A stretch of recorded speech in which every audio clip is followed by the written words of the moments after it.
화재 현장에서 국민의 생명을 구하기 위해 최선을 다하는 소방관들. 노구조사 발견!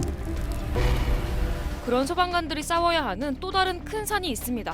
바로 피해 보상인데요. 사람 구하는데 돈까지 물어줘야 한다고요? 무슨 일인지 크랩이 알아봤습니다. 지난달 11일 오전 3시경 광주 북구 신안동의 한 빌라에서 불이 났습니다.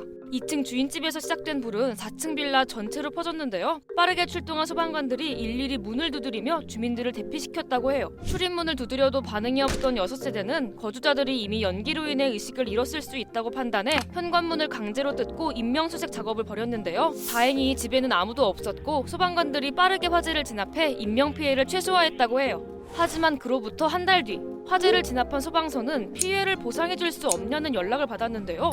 잠깐, 피해 보상이요? 무슨 일인지 자세히 알아보니까요. 집주인이 사망한 상황에서 어디에서도 피해 보상을 받을 수 없는 해당 빌라의 주민들이 소방서 측의 구제를 받을 수 있는 방법이 없을지 조심스레 문의했다고 해요. 그래서 소방서 측이 구조 과정 중 파손된 현관문과 잠금장치 500여만 원을 보상해줘야 하는 상황이 된 건데요. 아무리 그래도 사람을 구한 소방서가 피해 보상이라니 이 방법밖에 없는 걸까요?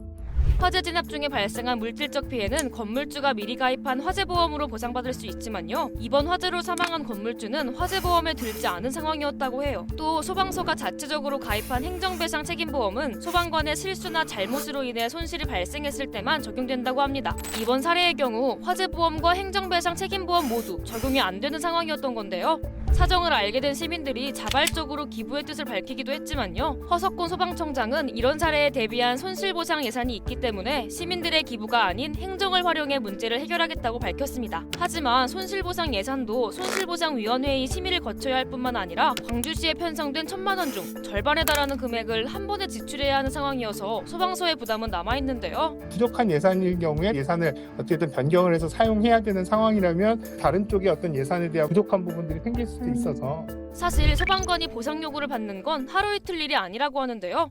2017년에는 벌집 제거 작업을 하던 소방대원들이 소나무를 태우자 수천만 원을 보상하라는 요구를 하기도 했었고요. 진입 중 파손된 베란다, 창문 수리비 등을 물어내라는 요구도 종종 있는 일이라고 해요. 합의가 되지 않을 경우 소송 절차를 밟는 경우도 있다고 하는데요. 법률 지원이 있긴 하지만 민원이 해결되기 전까지의 피로감과 불안함은 오롯이 소방관의 몫이라고 해요. 이런 부담 때문에 해결되지 않는 문제가 또 있는데요. 바로 불법 주정차입니다. 지난 2017년 제천 스포츠센터 화재 사고 이후 긴급 출동에 방해가 되는 불법 주정차 차량을 강제 처분할 수 있도록 소방기본법이 개정되었지만요. 소방관이 겪는 소송 부담 때문에 강제 집행 사례는 거의 없다고 해요. 실제로 국립소방연구원이 2020년 현장 소방공무원 1만여 명을 대상으로 한 설문조사에서도 강제처분 조치가 현장에서 제대로 적용되지 못하고 있다는 답변이 74.5%에 달했는데요. 절반가량이 사후 처리 과정에 대한 행정적 부담을 이유로 꼽았다고 해요.